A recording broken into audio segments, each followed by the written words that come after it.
This week on the Ocean Cruisers podcast, I'm having a chat with Captain Ryan Rayfield, who is the founder of the offshore sailing school Sail Libra. Myself and Ryan became acquainted through some mutual friends who've sailed with him on some of his offshore courses. He comes from Alabama originally, doing day charters there, and has since travelled the world and clocked up miles in setting his sailing school up. He offers passages all over the Caribbean and east coast of the States that are suitable for beginners and more experienced sailors also. If you want to join Ryan on Sail Libra, reference promo code OCP, Ocean Cruisers Podcast, and you'll get 10% off the bill.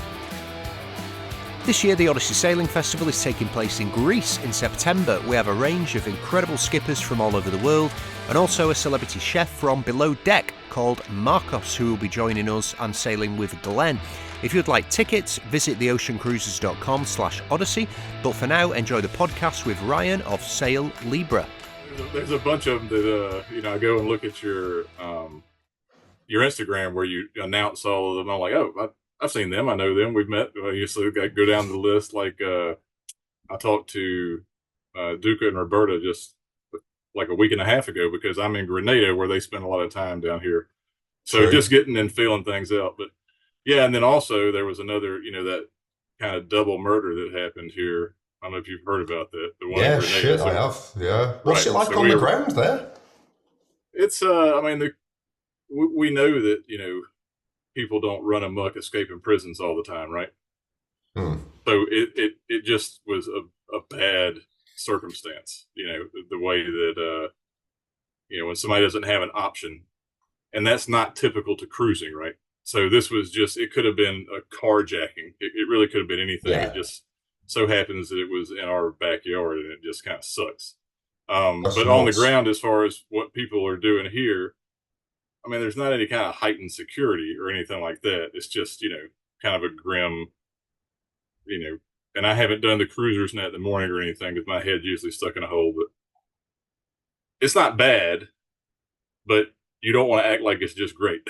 I feel like, like you're off at the beach and these people just got axed would be kind of bad. It's so rare, and the thing is, if you were to live in Chicago or Washington, DC or London, this would just be every other Tuesday afternoon. So you can understand it's not something that doesn't happen all the time everywhere. Sure. Yeah. And we sleep with our boat wide open, just like most people, right? We never even think about anything like that. But, if you're in a catamaran like those people were, and if somebody pins you in one of those pontoons, there ain't a whole lot of getting out, Yeah, it's rough. Have you got an arsenal on your boat, ready for deployment should this happen? Because I'm thinking of loading up a bit this year. Yeah, we keep flare guns, and I got my favorite thing is my my island intruder, that is very nice. But that would scare quite a lot of people. This is just more like for coconuts, but whatever. It can be used as a useful deterrent.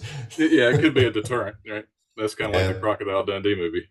Yeah, what are you allowed under code? Because your boat's registered as a business because of all the passages that you take customers on. What are you allowed to keep on, or what are you allowed to do? Is there laws that only permit you to defend your vessel in a certain way because you're a commercial no, vessel? I think if I am a commercial vessel, but there's the U.S. Coast Guard doesn't have any weapons laws, right? Only because, for example, a deep sea fishing charter, right, may have a gun on board just to actually kill a fish that you can't shoot, that you can't hit with a bat because it's just too big, right? Yeah. So sometimes they do,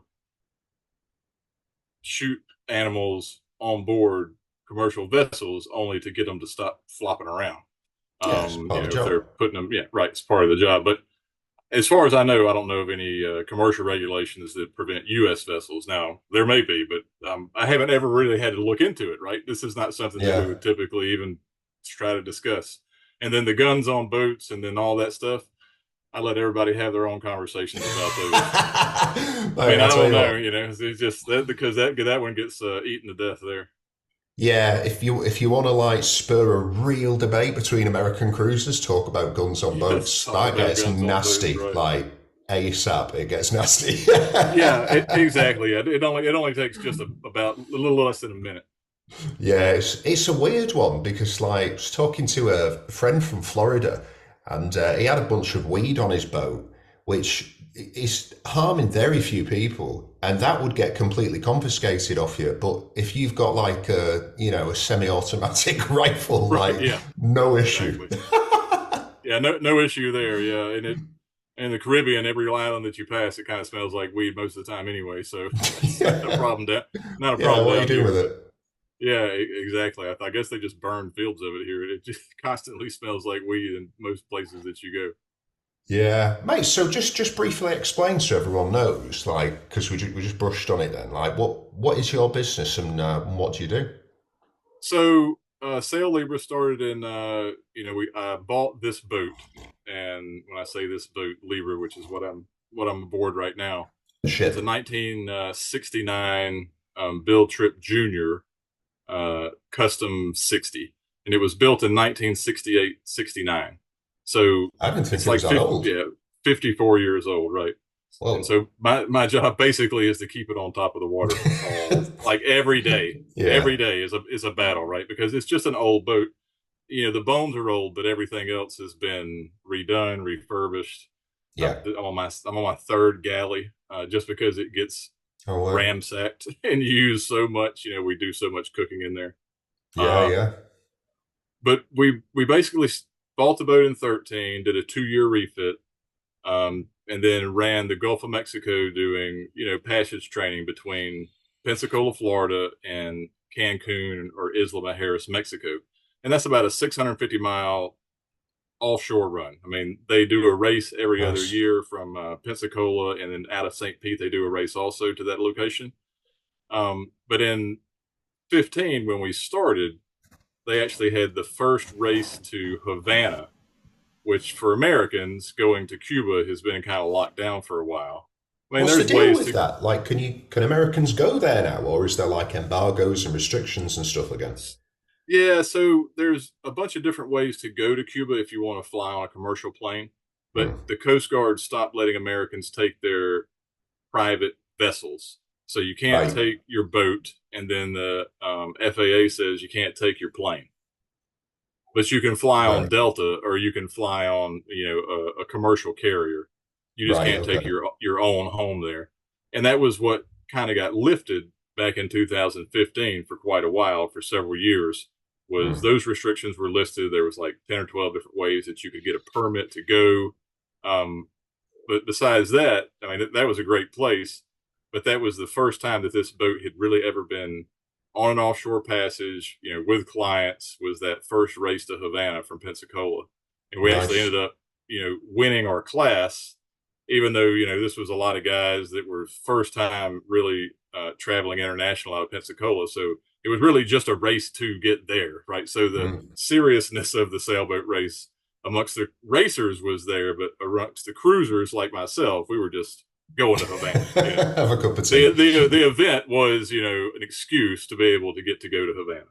mate. That I don't think I've ever spoke to anyone who's actually been there, or no one I can recall having a conversation with. So that's a Yeah, we different did thing. it But what's about it like? 12 different times. No So way. that the 15 was the first one, and 18 was the last one. So in that 3-year period, I went basically 4 times a year.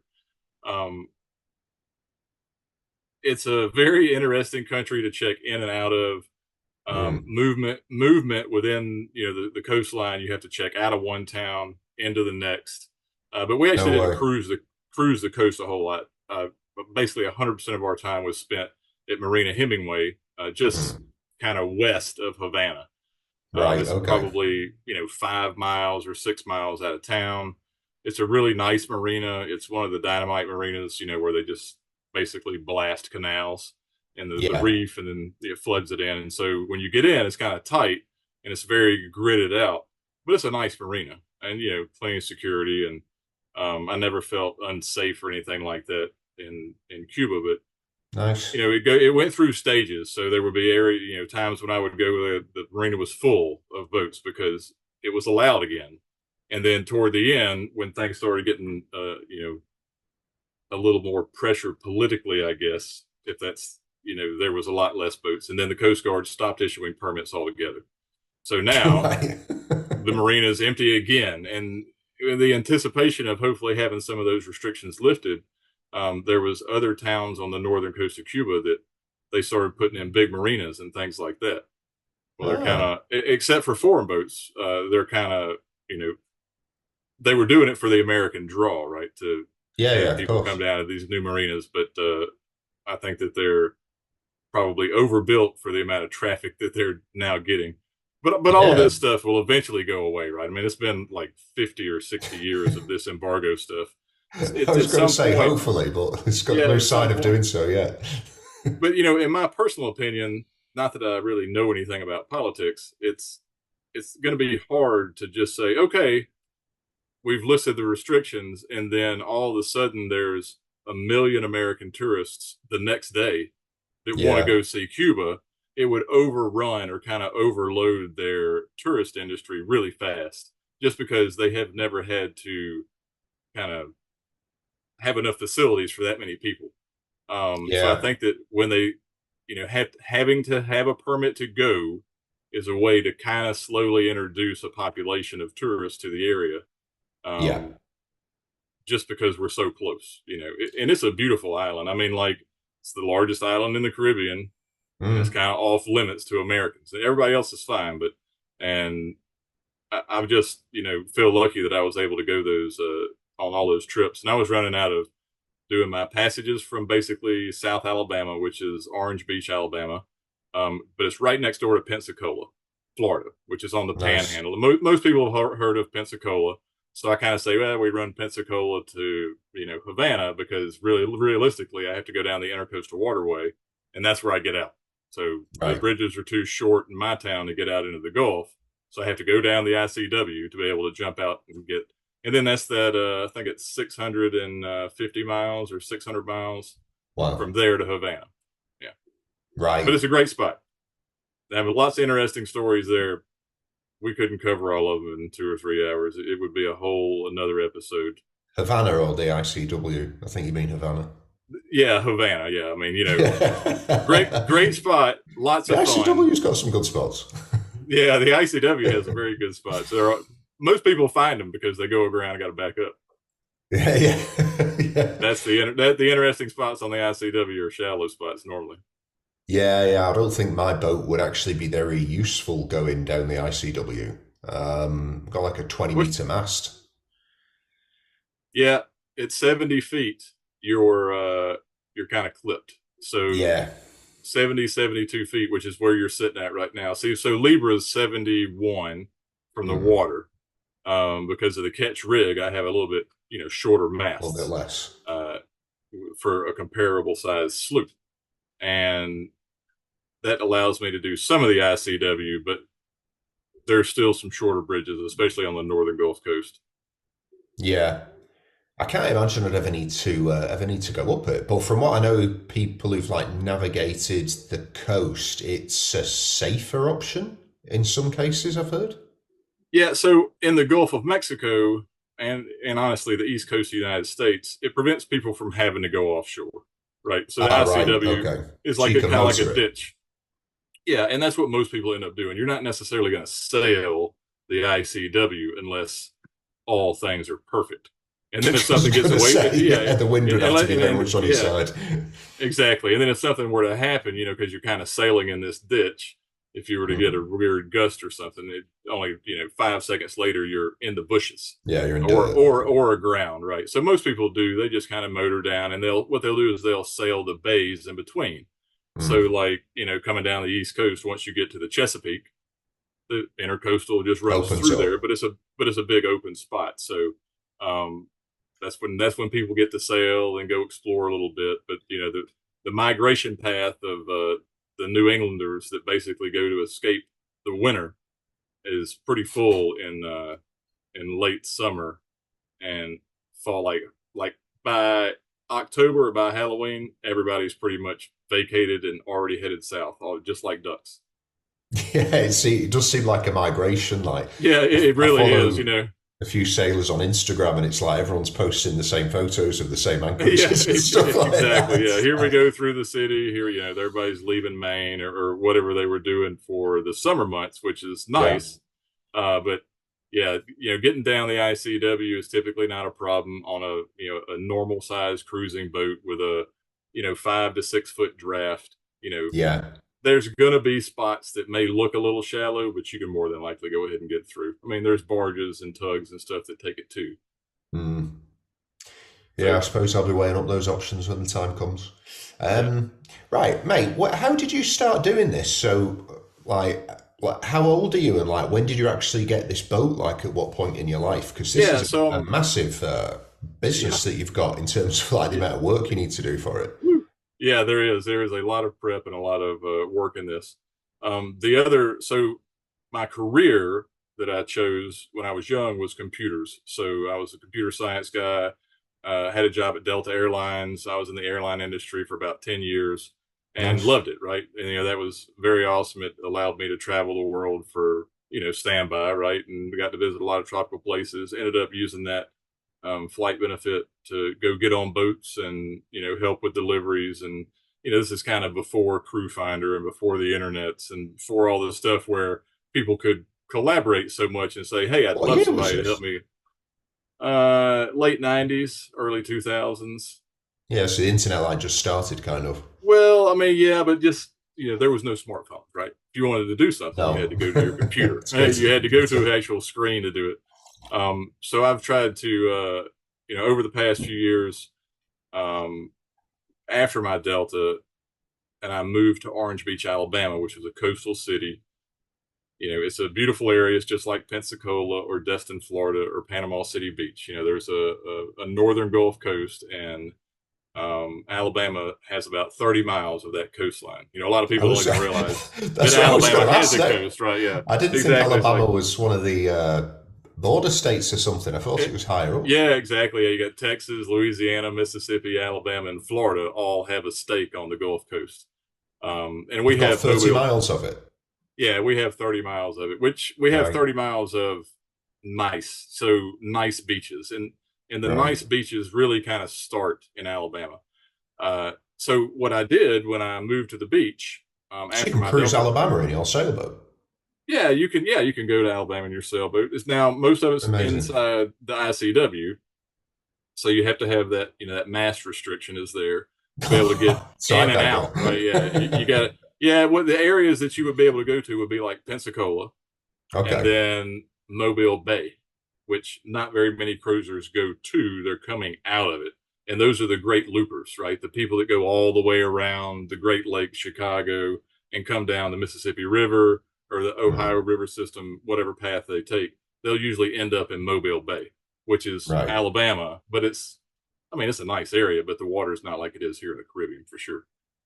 It's just, it's just kind of muddy and shallow, but it's nice. So I lived Yeah. in a really big tourist area.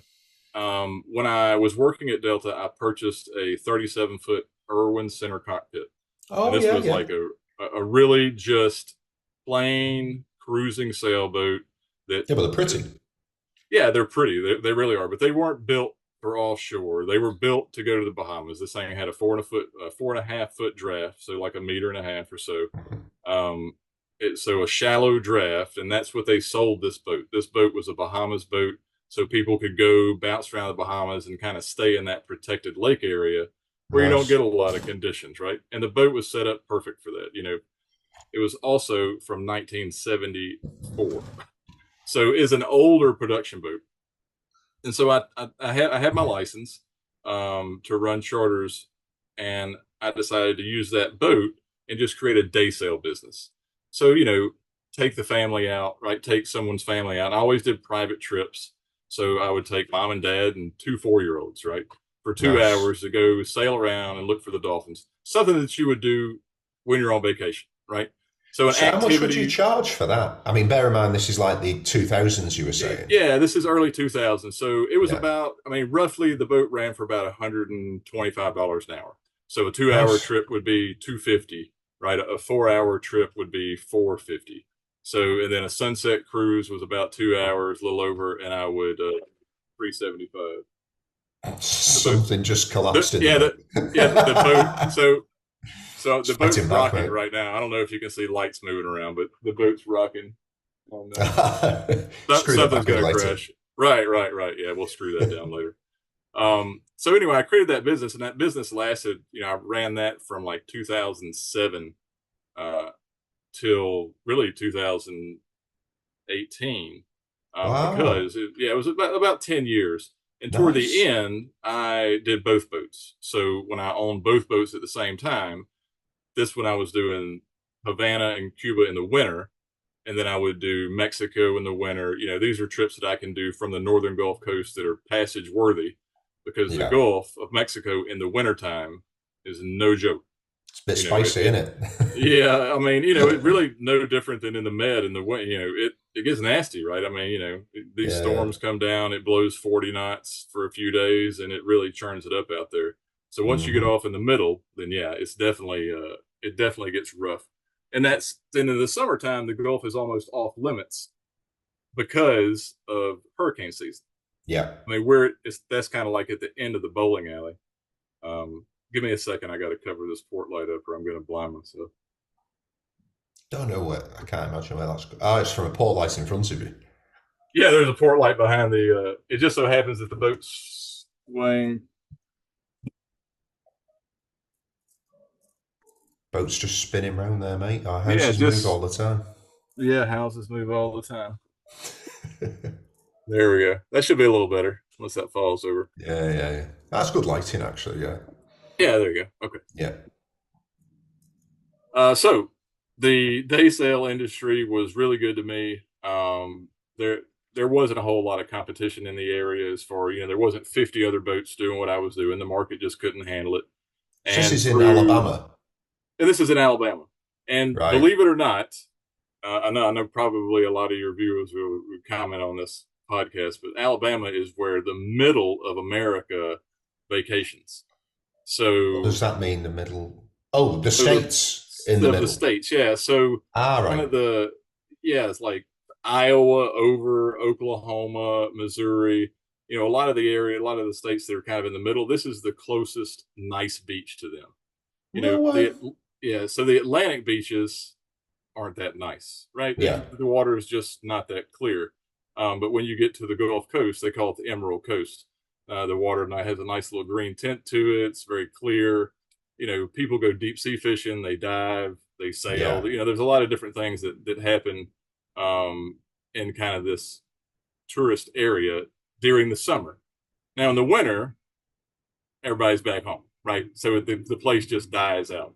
But in the summer, it's very busy because school's out. It's a big family place. People bring their children down there. It's a safe beach. It's usually calm in the summer.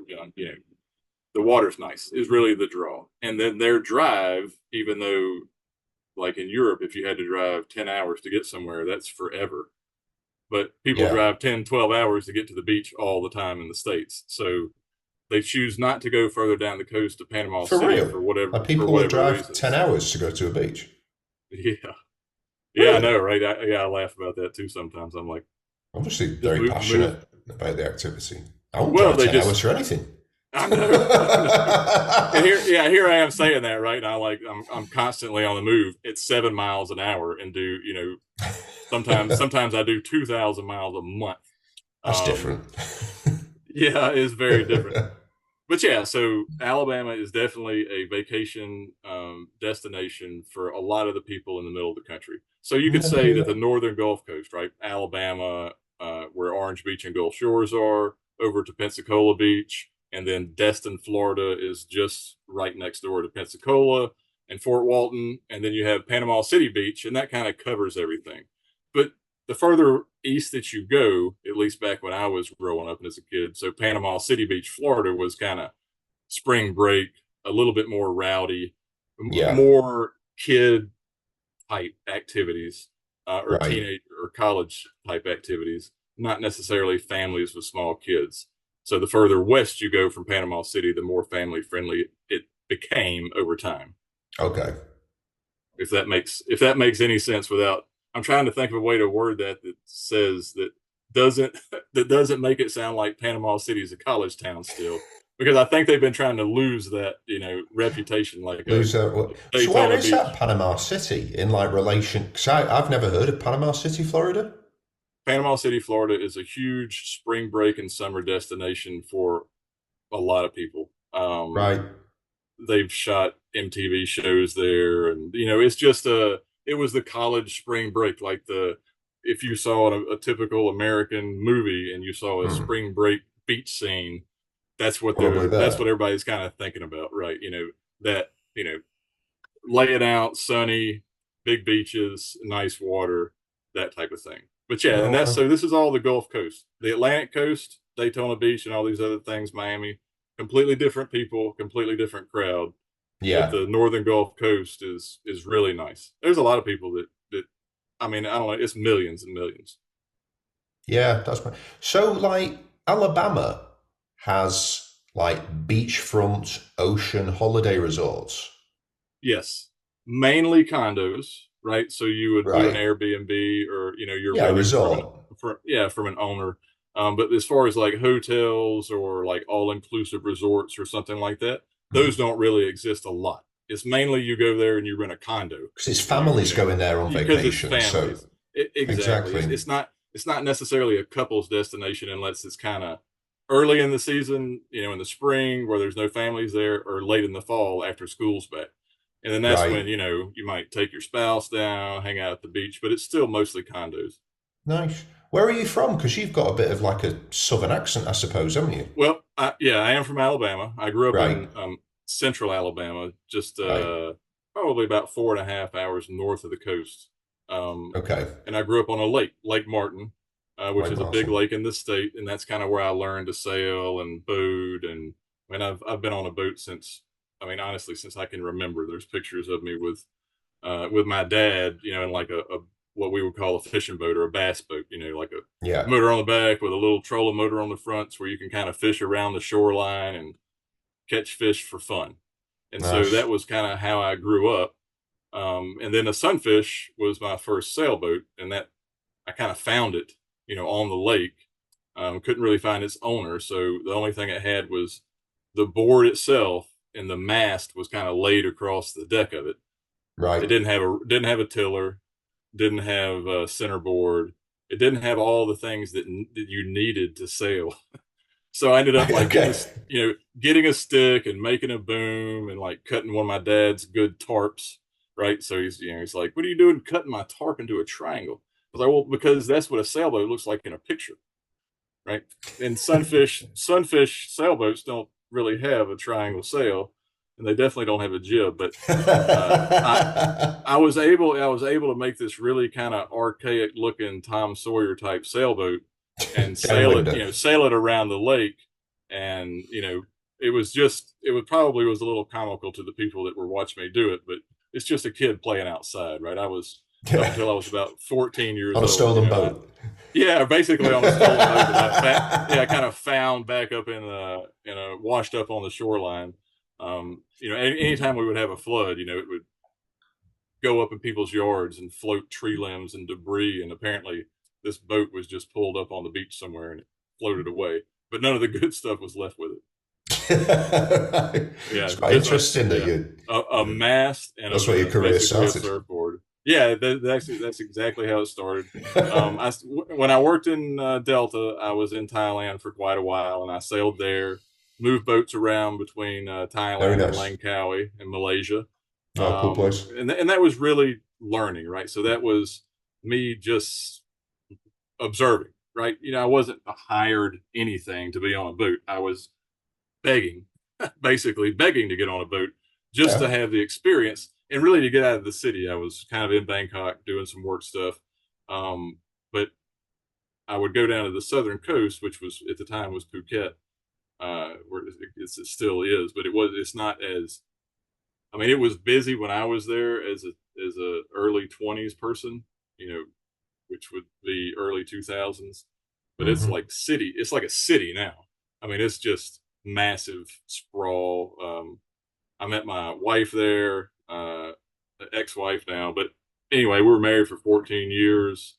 She was from Thailand, that area, and I got two beautiful children out of it. It's just the best thing ever. I really have a big connection to Thailand and the Oh, I love sailing, it. and that's kind of like what got me into the sailing industry was I So did you realized sail that a lot around Thailand?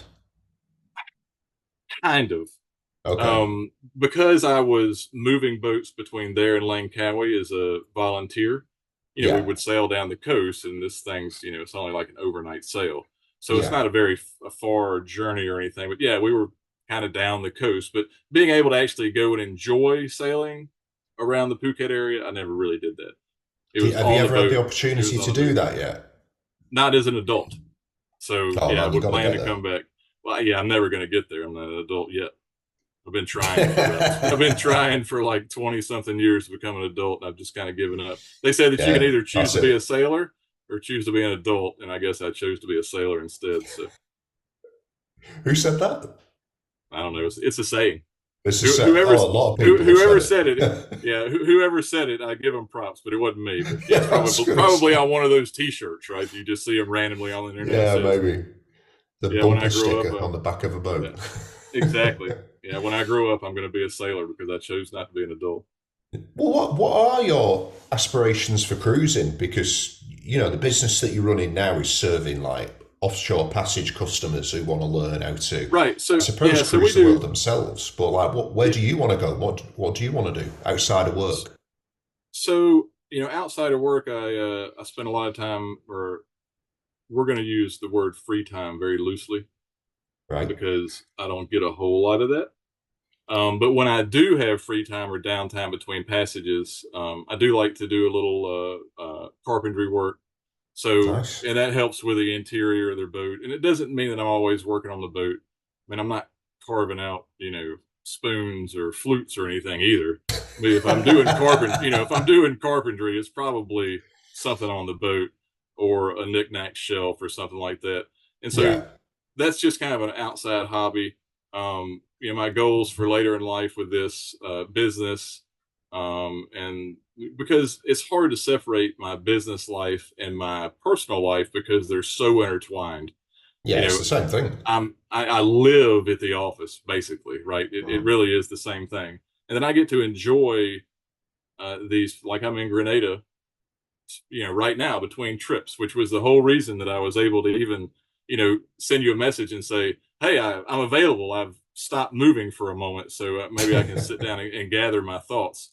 But being able to be in a nice, tranquil place and have downtime is my goal. Yeah. So my goal for life is to relax more because I stay wound up a lot, right? I mean, I'm either like provisioning, planning, everything that most people take a year to do to get their boat ready to go somewhere. I do it sometimes 20 times a year. Yeah. The year before last or last year, we ran 21 passages, and that's a lot. I mean, it's Shit. a lot of miles covered. But we do two different types of trips. We do cruiser training, which is mainly down in the Caribbean. And then we do the offshore passages to, during COVID, we had trips to nowhere because we couldn't even check into other countries. It was just, you know, it was difficult to run a travel business during COVID where you had, Well, where my basic goal is to go to a whole nother country, right? That's the basis of yeah. my business is to do passages. And, with the, all the restrictions and then the quarantine times and processes where I turn and burn, right? I mean, I have had trips where we'll go from St. Thomas to Grenada, which is about 450 miles. It is a long passage, but it's very, very doable in about 3 days Mm. and have basically a 0 day turnaround time where we basically touch the dock, we say goodbye to those people, spend the night, the next group arrives and we're off. We're Yeah. going back north. So a lot of these areas that I get to visit in the Caribbean, we're only there for a few days. That's why here in Grenada, this trip, I am, Oh, yeah, because you would have had well, to have done like boat quarantines and stuff, wouldn't you? oh yeah, back during COVID. Yeah. Yeah. Because that eliminated it. So Grenada was, I don't want to say it was one of the worst, but it was one of the most restricted as far as entering the Mm. country. They wanted you to come in, put your pew flag up, announce that you're there on the radio, and then sit on your boat for 7 days. before you even came to check in. So what, I mean, how I said, you can't, there's no way to kind of map that into a business. I mean, I don't want to spend a week. You just have to trust our leaders, mate. Just trust them. I know. So just trust them. Exactly. And that's where we go. Yeah. We don't typically talk politics or religion on a trip. Because one of those is definitely out of the room. Yeah, one of those is going to cause somebody to probably, people that typically get along no matter what, you can find a way to disagree when you start talking about politics or religion. So we leave those off the table on every trip. Well, immigration is just like part of a cruiser's daily life, and like it's so invested in like party politics. Like it's impossible to like not get in arguments with people about it, because it inevitably it leads down to, oh, do you not care about people? It's like, no, that's not what anyone's saying. Right. And I've been checking in and out of countries now for 10 years solid. I mean, and when I worked for Delta, I traveled extensively and lived in Europe, and I was basically a traveling computer technician. So I was in and out of all these countries all the time, but not necessarily in the Caribbean. They've got a process that's pretty easy. A lot of them use an application called Sail Clear, where you can basically do it before you go in. And, lots of other easy applications that have been discussed extensively, I'm sure. But the one country that I don't like going to and checking into is my own. So when I go back to the States and I have to clear U.S. Customs and Immigration, just to me, the way that I feel about it, I always feel like, and these are just the officers probably that I get, I feel like I'm being scrutinized, like I'm guilty when I show up. So you have long hair and a beard. Yeah, exactly. I mean, I look like with a target, preacher, mate. Yeah, exactly. You look like a preacher, like a pirate. Yeah. So coming back into the States typically is a longer process for most cruisers, and then anyone that's not a U.S. citizen, you can fly in without, a lot of European countries, we have ESTA visas and things like that, which allow you to arrive unannounced via plane or ferry. But you can't just bring your own boat in. You have to have a special visa for that to arrive on your own boat. That's a headache, I've heard. It is. And there's a lot of ways, or there's not a lot of ways. The way around it is to buy a ticket to the States, check in, you get your ESTA, you go back, and you bring your boat in. And as long as your ESTA is active for that, I don't remember how many days it is. 60 or 90 days is what they give most people, I think, on their ESTA. It's still valid even when you come in by boat. So when they pull you up in the system, it's already been activated. And there's also, more bothered about the people arriving without permission than a boat arriving. Exactly. And they'll actually, they fine you if you arrive unannounced. I think that Bobby on Sailing Doodles went from the DR to Puerto Rico one time, and if I'm remembering the correct channel, and he had a couple of Europeans on with him, but they didn't have a visa. They were just going to enter the States like they normally would, right, with an ESTA, and that they fined him. It was like over $1,000 or something like that. I think I remember seeing it in Puerto Rico when they came and checked in. Everything's fine with the boat and the Americans. It was the two Europeans that didn't have a visa. Now, if they'd arrived by plane or by ferry, no problem. So I don't understand the fines and things like that. And that's why I say that coming into my own country is typically the worst. Yeah. A lot of people skip the States altogether. There's coming into the U.S. Virgin Islands, it's America. So you have to go through the same processes there too. So a lot of people go to the BVI and they'll be in the BVI, but they never bring their boat to the USVI. Yeah, I've heard that. Mm-hmm. Yeah, it's just a lot easier to get into as well.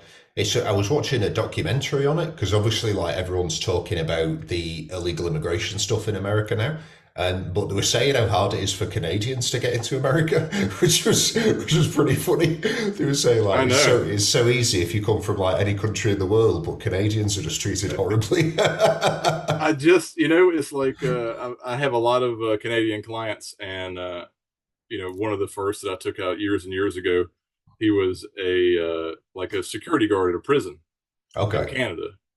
And then my first Didn't know response they needed them in Canada. I didn't even know they had prisons. I mean, so nice people. They're such nice people. They have prisons in their country. So then I was real curious about his job. I was like, what do people even do? What do you do? What do you have to do to go to jail in Canada? So, but yeah, he was a security prisoner in Canada. And my first response was, they have prisons in Canada? You don't hear much about the prison industrial complex in Canada, do you? It can be not as much. Yeah, not as much as you do in the States. We definitely have our prisons. Not as much cash in that. Nope, not at all. Not at all. But yeah, so I mean, my trips and clients, range from all over the place and all walks of life. But for generally, like most people that want to come on a passage on Libra, they come in like three different kinds of people. People that have been watching YouTube too long, that know it's for them, and they want to test out their, before they go make dumb decisions, right? Because they're seasick the whole time or something like that. They want to come spread their wings on Libra. This kind of you show up, it's a ready to go boat, everything's there, and then it's not necessarily and they can participate however they want. Yeah, I mean, there's we have a watch rotation, which you're a part of. So when you sign up, you know that you're coming along as a paying crew, that you're not coming along as a spectator where somebody's going to bring you a drink on the deck. Yeah. Now, right?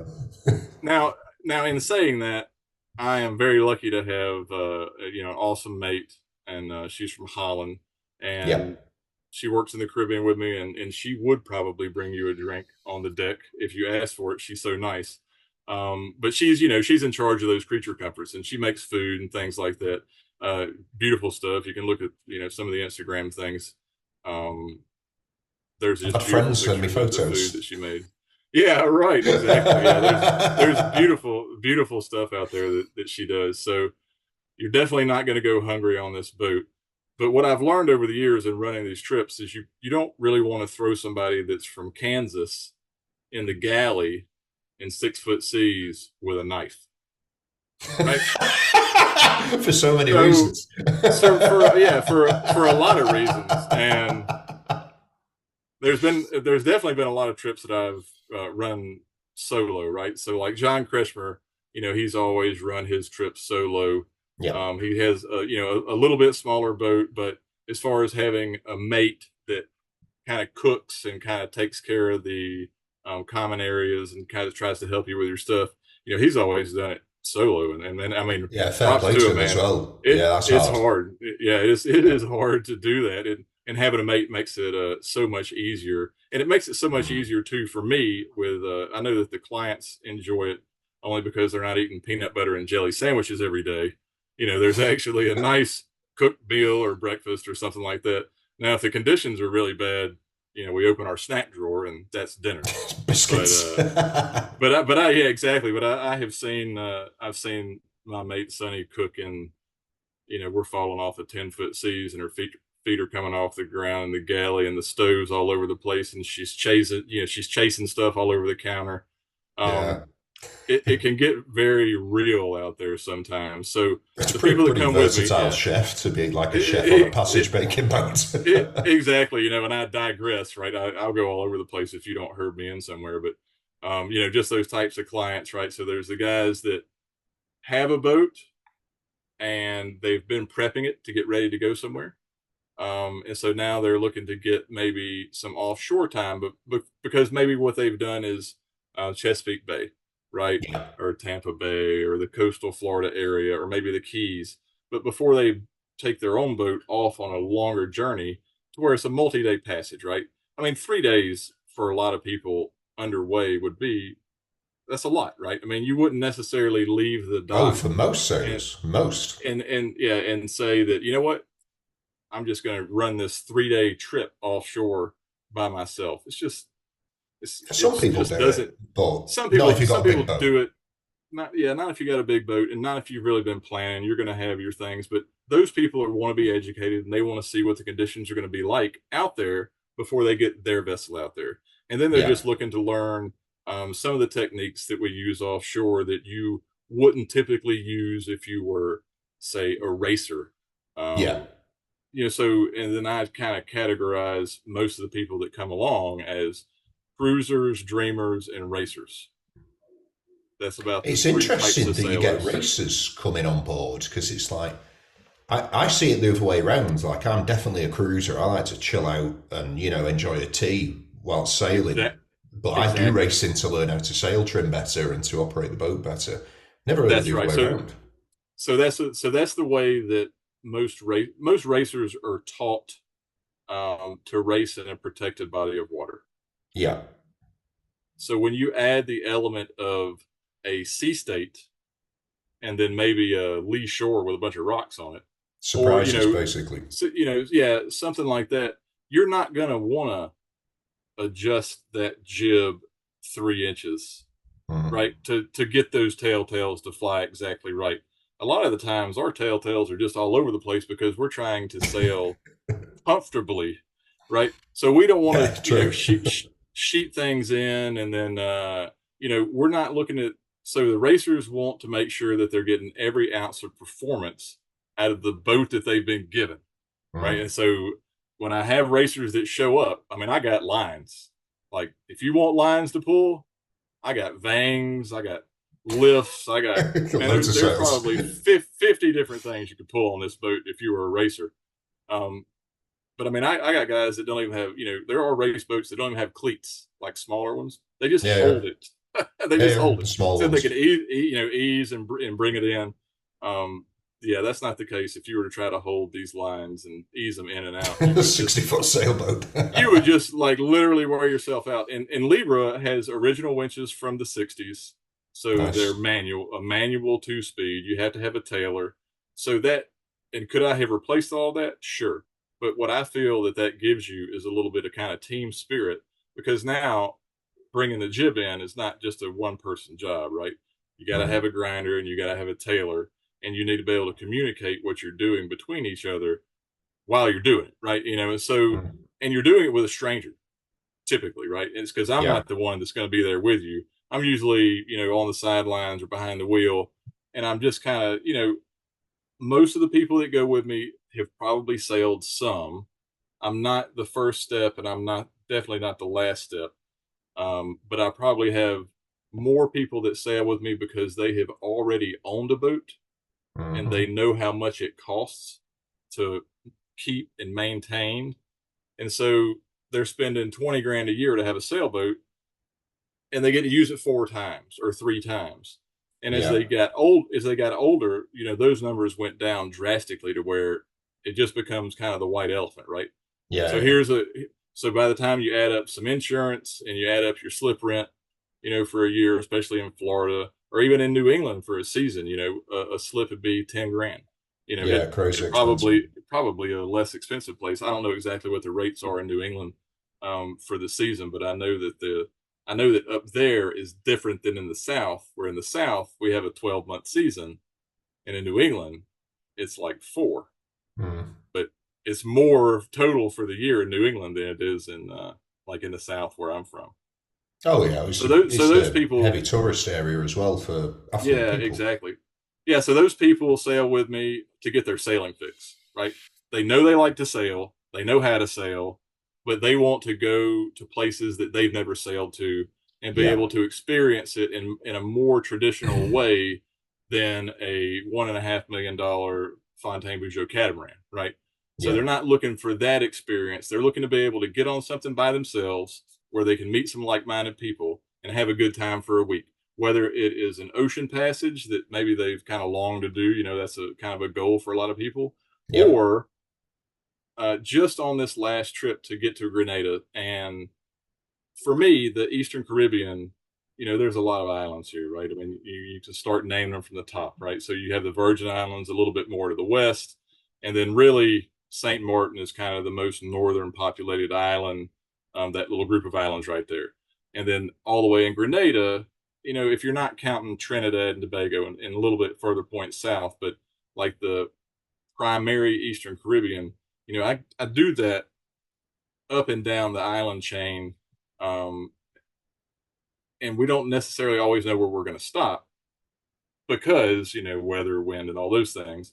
But we typically throw a couple of stops in there even on just a 5 or 6 day sail from St. Martin to Grenada, which is 450 miles. But like we'll swing into the Pitons in St. Lucia, right? Or we Nice. may go to the Pays Association in Dominica and grab a mooring, check in, and run up and go see a waterfall, right? Because a lot of the times, the people that are wanting to come and cruise this area probably have their boat and they just want to see how to do it. Like, Yeah. how do you kind of bounce down through these islands? You know, you see pictures of it, you can Google Earth it, you see all these YouTube channels that are doing it. But until you get down here and you realize that, well, when you get behind the island, there's no wind because the big rock blocks the trade winds from coming, from coming in from the east. So you sail really good between the islands, and then all of a sudden it's like somebody shuts off the valve. And then if you wanted to spend all day sailing in very variable winds to the end of that island, 30 miles or 20 miles away, you could, but it's typically a motor behind the island. Yeah. So then we'll stay like, maybe a kilometer from shore. And then that way you can kind of see what's going on, see something to look at. See something to look at as you're going down the island. And a lot of people think that when you get down here, that from watching like Pirates of the Caribbean or something like that, right? That there's these vast distances between all of these places. And, you could leave Grenada and you only lose sight of land like 3 times to get to Key West. Oh, yeah. Yeah, definitely. I mean, every island you can see from every island. Like you go north from Grenada, and you get to see right out of that, you're in the Grenadines and then St. Vincent. You can see all that even before you're out of the protection of Grenada. And then after St. Vincent, you got St. Lucia, and then you have Dominica, then Martinique. Every island is in view of the next island. So the distances are kind of short until you get to something new. Now, if we take the trip and passage from like the U.S. Virgin Islands and then come to Grenada, that's typically an all offshore passage because of the angle, because we're so further west that if we do a rum line and go straight, there's nothing between us. So this year we actually set up to do more kind of cruiser training. And so we stationed out of St. Martin, and being stationed out of St. Martin so I'm already east because your problem in the Caribbean is getting east. So even from all the way over in Florida where people just, you've heard of the Thorny Path, you've heard of I-65. What is the Thorny Path? Like, why do they call it thorny? Because it's into the wind, and that's the thorn, right? Right. So the 2 typical ways to reach the Caribbean from the States is, I-65, which is out and down. So if you were to leave anywhere on the East Coast, including Florida, you would leave and go and get into what's called the horse latitudes. You would try to pick a time to where there's an area of high pressure between the Caribbean and Bermuda, and you basically get out there in it and motor east because there's not going to be any wind, right? So you're looking for there to be no wind so you can gain east. And so what most people do is they'll cut the corner toward the end. But I have motored 500 miles off the East Coast, like out of Florida, and just go 500 miles due east and just autopilot locked on, and be no wind. The water's kind of flat, but you might still have an 8-foot swell that's a kilometer apart. So it looks like you're in this big blue rolling meadow. But once you get out to the trades and the trades fill in, now you have this beautiful beam reach all the way to any of the Caribbean islands that you want to go to, right? Now, the Thorny Path is where you hop off the Florida coast, you get into the Bahamas, and you bounce through the islands of the Bahamas. And there's a book, and I don't read books all the time, but I do know that the Thorny Path is a book that people do read that kind of tells them the route that is the most feasible for getting to the Caribbean without going way offshore. And the only problem with that is it gets you about as far as the DR. So you get to the Turks and Caicos, and then you can kind of sail over to the Dominican Republic, which is most people's first overnight sail. One leg takes an overnight sail. and then you're going to bounce down the coast of the DR until you get to the Mona Passage. And then the Mona Passage, you know, a lot of people write about or talk about or vlog or blog or whatever. You know, once you get about halfway across, you can see the DR and Puerto Rico. So as long as you pick a nice day to go across, it's not that bad. And you can do it during daylight hours. It's like, I don't want to say direct mileage because I kind of forget, but I know that you could probably do it in 16 hours in most boats, you know, even a slower one. So if you left early, the problem there in the Mona Passage is you get currents, you get, you know, some thunderstorms and things like that. But doing this, you also have to wait for the trade winds to either change directions a little bit or die off. And the trade winds, by definition, aren't going to die off very often. So a lot of people kind of get to the DR and they can't get across the Mona Passage because every day it's out of the east at 15 to 20 to 25 knots, and you need to go east. And I mean, and it's directly east, right? It's right on your nose the whole time. Yeah. So like if you were in a 30-something foot cruising style sailboat, you don't want to jump out and do 60 miles into the wind and into a sea state. No. Because you're not with the currents. And this is another misconception that racers have on cruising boats is, you say, oh, well, you're just going to tack back and forth. It's not nice, though, is it? No. So gentlemen, you know, so the old saying goes, you know, gentlemen don't sail to weather. So if you were to decide, you know what, I'm just the hardcore purist, and I'm going to push the engine over the side of the boat, and we're sailing across the Mona Passage into this 15 to 20 knot wind. Well, your first tack, you're already over 20 knots of wind because you're trying to sail through it. So now your apparent wind's up somewhere at 25. You're getting this, you know, short, choppy sea state because of the currents between the two islands, and they could stack up kind of like little white elephants and be, you know, 4 to 5 feet tall, or 6 in some areas, and it just beats up your boat. It beats your boat up, nice. And it beats you up, you know, and your crew. And if you're taking anybody with you on your boat that's coming along to help you out, as soon as you get to Puerto Rico, if you were to try to tack across the Mona Channel, they're out of there.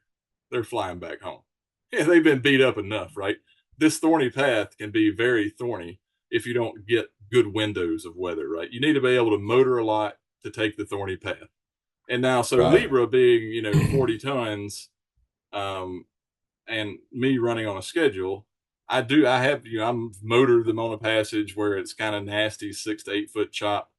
But you just kind of get through it, right? You just hold on and grit your teeth and get through it. But I have the weight that can kind of smash these things down to where the people that are on board aren't getting really beat up.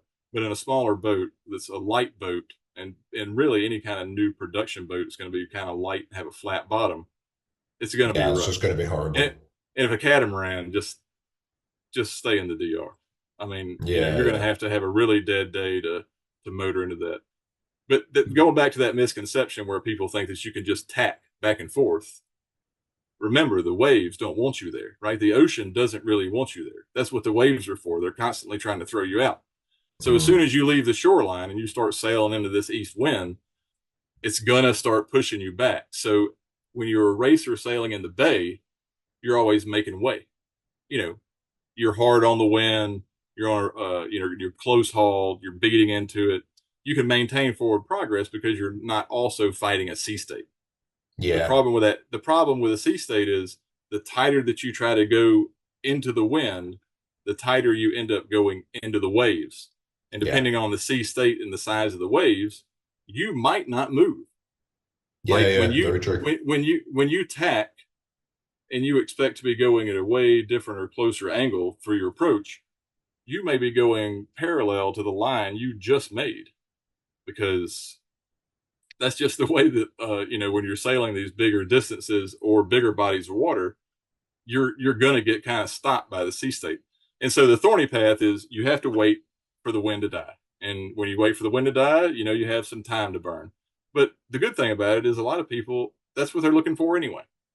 So they're looking to go visit the DR. They're looking to visit the Turks and Caicos. They want to go to Puerto Rico, and they want to have this experience all the way over to the Eastern Caribbean. But for me, and, you know, I just have a little bit different skill set. For me, I always took I-65. So I haven't come to the Caribbean down the thorny path, only because I know the closer that you get to the Caribbean, the more it sucks. The more you get beat up. And that doesn't say that after we go out to I-65 and come down that we don't end up in 25 knots of wind with 15 to 18 foot sea state, in the trades. But it's on our beam, and every day we're making 9, 10 knots, underway, because we got plenty of wind, and the sea state's actually kind of helping us down, get to the islands. But you do have to put in your motoring time at the beginning of I-65 versus where you put it in at the end of, you put it in the whole way on the thorny path. But I'm sure there's plenty of days you can sail through the Bahamas on that too. Yeah. So that's how you get to the Caribbean from the States. Yeah, it does sound like a little bit of a pain in the arse. It's like, I don't mind getting beat up when I'm on my boat as long as I'm like making good pace. Like if I'm getting smashed and it's horrible and I'm doing like 6 knots, I'm like, oh, fuck it. We're getting somewhere. But yeah, like we've got a similar situation here because we live in the south of Spain. And like exiting the Mediterranean sometimes is just completely impossible. Like you've got the current because you've constantly got a current coming in because of like all the water that's been evaporated. And if you've got wind on the nose as well, like just forget it. I've abandoned it many times. Like I've got out there with my family and I'm like, we're doing like 0.5 knots. Like we're literally not going anywhere. And it's 25 knots of wind, all good, but like the boat doesn't move. So and I like the way that you say that too, that you went out there and you abandoned the trip. And I teach this too, because you know what, there's always tomorrow, and you'll get a better window. But on the offshore stuff, what I teach mainly is risk management. You don't have, so thank goodness now we have Starlink. I've been running Starlink now since before they had all these fancy plans. I've been running around testing this stuff out, and it's been great. But being out exposed in the elements, just the elements, right? So just the spray and just the wind blowing on you. And if you ever get a little rain or something like that, that sucks even more. But a lot of people are sailing around, with a Dodger and a top, but not a whole lot of side protection. So you're going to get that. You're going to get that air. You're going to get that wind, and that's the least of most people's worries as far as exposure. People ask me all the time, well, what kind of foul weather gear should I get? I'm like, well, you don't necessarily need it on Libra because we're not going to go out in it anyway, right? I haven't ever canceled a trip because of bad weather because we sail typically during the seasons in areas where we have good weather. But the reason that we don't have foul weather gear is because we have a hard Dodger, a hard top. It zips up. It's like you're in a living room. You can turn the wind. You can turn the wind off. So now you don't get wore out. You don't get that exposure. You don't lose a lot of hydration and moisture because the wind will just wick water out of you. So, man, like you get dehydrated so much quicker. Eliminate heat. Just wind blowing on your skin takes moisture out of you. So I get the hardcore sailors that really want to be out there and have their face in the wind and say, but you know what? If you did that for 4 days, your 4th day, you're not going to be very good. No, you're exhausted. You're exhausted. So I teach risk management, which is what you're practicing when you go out and say, you know what? It's just too rough. And the people that are on the boat are going to get a little beat up and may even, you could even become injured or something like that, because most boat injuries, believe it or not, are inside the boat, right? It's not that you're on the deck and you fall off. It's not this. It's because a pot fell on you, right? Or you got slung into a wall or the mast, which is why, you want a boat where you have handholds and grab spaces and things like that. On Libra, because we do take a lot of new to sailing people or new to boat motion, where some people may describe it as violent. I've had it described as, it's like, wow, this is a really violent motion. And it's a violent experience. No, that's I haven't really thought about it that way, but rough is a good word to use. So when it's rough, most people don't get tossed around in the day-to-day lives. I can imagine how they'd be like, how on earth do you live like this? I mean, trust me, in my welcome letter, I could send you a copy of it, but some of the instructions in my welcome letter are like, make sure that you cut your toenails. Yeah, it's a good one. I'd recommend that in all Because day-to-day life. you've been in an office for the last 40 years, right? You've been doing your day job. You've saved up. You're ready to go kind of retire, maybe try this lifestyle out. But your feet have been in socks for 40 years. You may have claws down there that you don't even know about. And so now you're down in the Caribbean where it's hot, and you may or may not have sailing shoes or anything like that. And I've seen I had a guy, the reason that's in the email is because I had a guy get stabbed in the leg with somebody stepping over him. So, and it went into his, like, it was a very deep penetration wound. It was not necessarily that they hit an artery or anything, but it took us a while to get it to stop bleeding. It was pretty deep. And so that's the risk management. A toenail, yeah. Now, that's one of the most disgusting things. If somebody did that to me, so yeah, that'd be a hard time. I have people that take my welcome letter because a lot of times it doesn't seem very welcoming. So it's just kind of but my first sentence is, read this with a grain of humor, because a lot of the things you're going to read are because things have happened. And I just have to find a way to put it in words to where it's not going to necessarily turn you off or offend you. But you know what? If you were to go get a pedicure, it's not going to hurt my feelings, right? Because we had a guy get stabbed and almost bled out because he got cut with somebody's toenail. And that's probably the only reason I'd ever recommend a man getting a pedicure. Actually, now, listen to the story.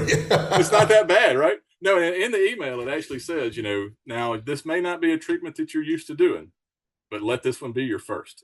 I did it once. I got a pedicure once. It was weird.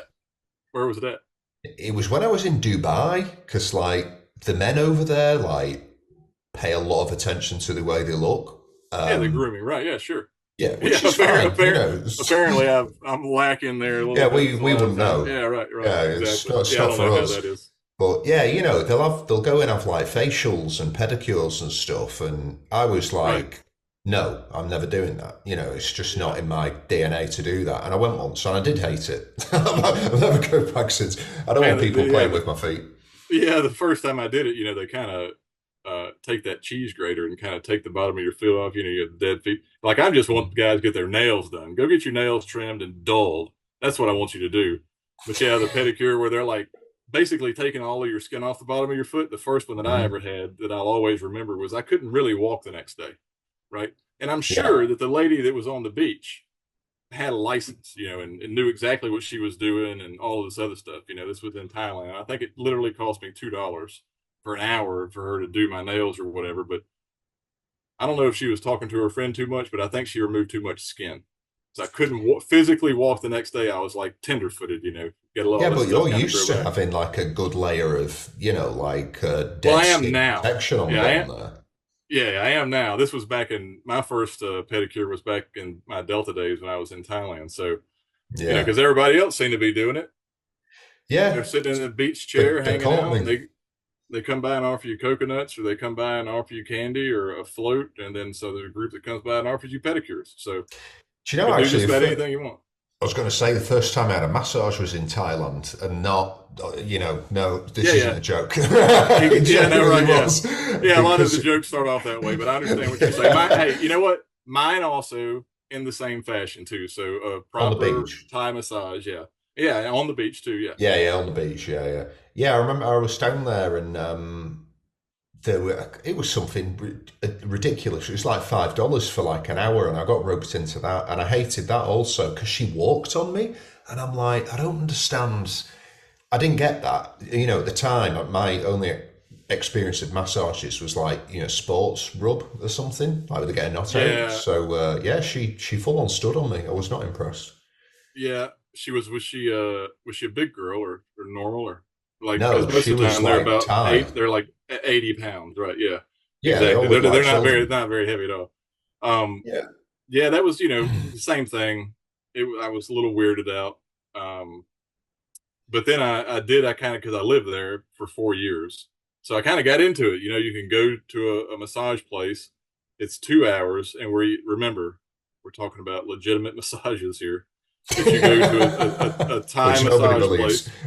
Well, yeah, and it's 2 hours, and it's usually like, this 20 years ago, I have absolutely no idea how much it is now, but it was like $10 for 2 hours at a facility, like at a place where they had the chairs that you could sit in, and they do your legs for so long, right? And No they naked do your people. feet. Yeah, That's the no important naked bit. people at all. Exactly, nothing like that. But also, that was also because I'm from Alabama, so my world reach wasn't very much. I grew up in an area where we would go mud riding for the weekend. That was What's our that? activity. Like 4-wheel driving, right? Oh, yeah. Like what you So call take them a 4x4. ATVs, do you? Yeah, but So we did it with our own vehicles.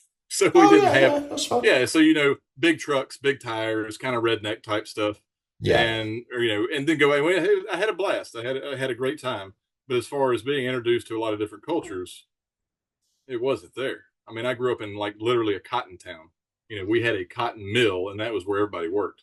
So your like life experience in terms of working and experiencing the world went from like Alabama all the way to Asia, like Yeah, exactly. So I did Europe. oh I did Europe for 2 years before I did Asia for 4. I worked for Delta for about 10 years, and I was a technician. So um, I spent I lived in London officially, but I was never there because I right. was the one that would go and fix a broken printer, right? So, and you would physically have to go to these cities that didn't have a technician located there, and a lot of times I'm just plugging it in, right? Because it would Mm. become unplugged. So the job itself was not very demanding, but the travel was extensive. I mean, you had to Yeah. have somebody. You had to have somebody young, and I mean, I might hit 3 cities in one day because I want to get it over with, right? I want to go fix these problems and get it off of my plate, right, or off of my chart. Yeah. And just working in Europe really kind of exposed me to a lot of cultural things that growing up in Alabama you just don't get. We never vacationed. I mean, vacation for me as a child was we're going to that beach. We're going to go to Orange Beach. Yeah. My grandparents lived there and were retired, so summers would be spent a couple of weeks at grandma's house, and that was kind of the extent of my culture. As far as getting out and seeing the world until I was about. So I started really early at Delta. I was 19 years old when I started my career there, and I just Hmm. happened to hit the market at a time with some desirable skills that allowed me to get a job that young. So I kind of grew up in the airline industry, and you know weathered a lot of different bankruptcies, 9/11.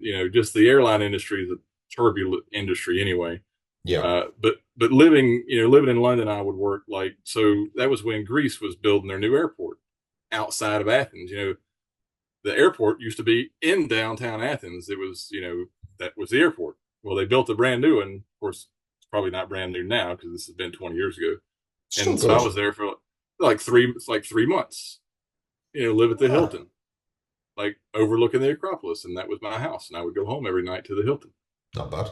But yeah, I know it was a very different way to Bloody travel and to hell. get So you experiences. went from like a small town in Alabama to like sitting down in a Hilton hotel overlooking the Acropolis.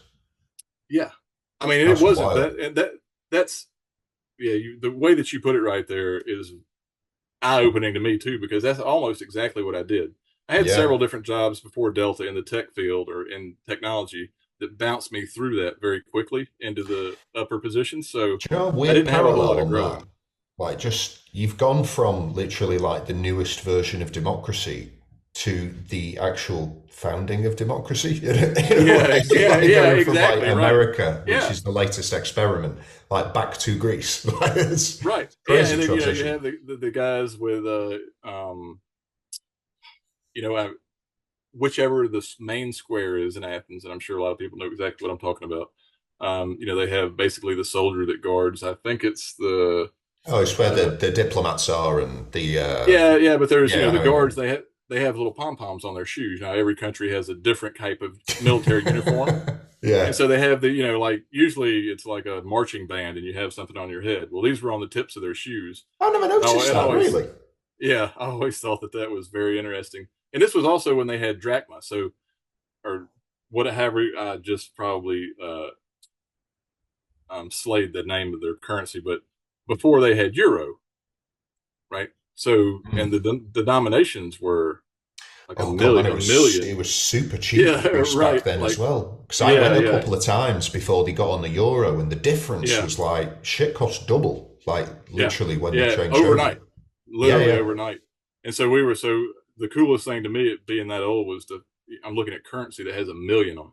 yeah. There's not many You know, left and for this is those. just like normal, you know, because inflation had ran so rampant for so long that $1 million bill was just normal, you know, Yeah. and I never experienced that at all.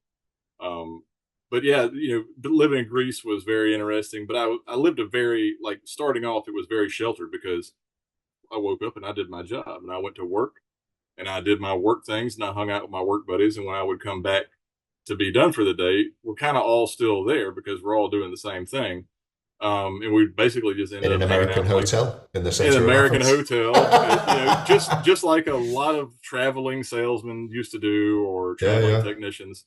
But the coolest thing about that was I remember the top floor where the bar was in the Hilton.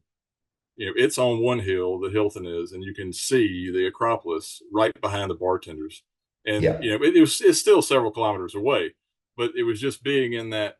You know, I've read this and seen it in encyclopedias, you know, or books. Barely even the internet. You know, we're still gathering internet stuff. You know, so is when I was growing up, you know, you hear about all these places and Romans and you know just traveling type stuff. Yeah. And like the first time I went to Paris, you know, first place that I'm going to go is the Eiffel Tower. I've only seen Mm. pictures of it or just heard that it existed. Right, I've never seen it with my own eyes. So I Yeah. really wanted to go around and kind of hit all these hot spots while I was young and had that kind of, let's call it the golden ticket, because I wasn't really paying for the trips, right? This is work related type stuff. Or even when I would fly for pleasure, as long as you get a standby seat, it didn't cost you anything then either. So, Yeah. um, yeah, opening my eyes to a world of travel. And I remember a buddy of mine in London going, because I left to go somewhere after I got back from somewhere else just for Yeah. fun. And I have a place to stay in London. He was like, yeah, you got the travel bug. He Mm. says you're infected. You know, you can't shake the travel bug once you get it. And then here I am 20 something years later, can't sit still, still moving. It's the I way you're just do built, it a mate. lot, still a lot slower pace now, 7 miles an hour instead of 700. But still, you know, I'm going to get there eventually. Yeah, you know, like the one thing I need to work on with my wife, not that like she needs work, you know, I don't want to make it sound like that, Yeah, right but now, yeah. yeah, that sounds bad. Your disclaimer there. Yeah, yeah. She's yet to appreciate like the solitude of a good like overnight 2-3 day passage, and you know, like how it can repair you in a way as well. She's yet to appreciate that. So every time we go somewhere on the boat that takes more than a day, she's like, "Oh my god, we could have been here in 2 hours." I was like, "That's not the point. Yeah, This is you a can. different way of moving." It is a different way of moving, and you know that does exist. Like I can go across the Atlantic in 6 or 8 hours, but getting there on a boat's a lot more fun and a little bit more risky. But you don't necessarily think about those things when you're cruising. Yeah, So true. after you cruise for a little while, you kind of forget. You kind of almost start disliking the idea of doing public transportation fast. Um, I mean, I fly quite a bit just because I end up in a lot of random locations, but not. And when I say quite a bit, I probably mean 3, 4 times a year, right? Yeah, Because I'm typically with the boat wherever it's at, and so I'm not gonna. Um, it was hard. I get people that are like, well, you could just fly over there for this. I'm like, yeah, but the journey is the adventure, and yeah, and until they get out and experience it, they don't. It's hard for them to picture or feel that emotion yeah. that you Very get true. when you're offshore. A lot of people call and they ask, you know, they need help picking a trip, right? So I have, 15 to 20 trips a year. Which one would you recommend that I go on at this level of, education that I have now? And if they have a little bit of sailing experience and they're looking to maybe be a cruiser full time in the future, then I say go on something to where you can be sailing for at least 3 days. or at least 3 overnight periods. So take a passage that has a 3-day block. Like in the Caribbean, we can do that between St. Martin and Grenada. It's 3 days, right? So that third day is usually kind of your moment, right? So your first day, everything's weird and new, and you're probably puking, right? So if you didn't read my email and follow my email instructions, it says, I'm not necessarily going to hold your hair back if you don't follow these instructions, right? So like, scopolamine patches or whatever people would want to take for seasickness, they don't always listen to me because they want to test their system. And those people that want to test their system usually lose. Man, I've had 6 people lined up on my rail. All 6? Oh yeah, they're all be holding each other and just waiting for the world to end. Because I know that when you feel seasick, it's bad, right? You feel terrible when you're seasick. I can look. I felt it once mildly. Yeah, I have found myself in precarious situations where I'm like, I think that I need to change what I'm doing because I feel myself going down. Yeah. And I haven't been seasick yet. I've never vomited, but I felt queasy once. That's kind of what I mean, right? That's kind of what I mean is I haven't been seasick yet. And trust me, I'm not some badass that's going to say, oh yeah, I ain't going to get seasick. I'm never going to get. Yeah, I don't have a tendency to get seasick at all, and can watch people on the rail throw up all day long, and that's just fine with me. Not with them, but it's fine with me. And those things don't bother me. But I know at some point it's going to catch up with me, right? All my seasickness luck. The waves are going to put my body into a rhythm at some point that it's not used to, and it's going to mess it up. So those people, there will be emotion that will get you. Yeah, test their system. So 3 days. The first day you're sick and getting used to things. The second day you're recovering from the first day of being sick, typically, and just the newness of everything. And then that third day is finally when you're in a rhythm with your schedule. You've been doing your night watches and day watches because we run a 24-hour rotation. You have 3 hours on, 6 hours off. A lot of boats do 4 and 4 or whatever, but I kind of like the 3 and 6 because that's nice. 3-hour watch is not going to kill you. It's not too long, even in the middle of the night. And then 6 hours is plenty. If you're tired and you lay down, you're going to get some solid sleep. And 6 hours of solid sleep on a boat's pretty good when you only got to wake up and hang out and make sure you don't run over something for 3. And if you're still tired, you get back to bed.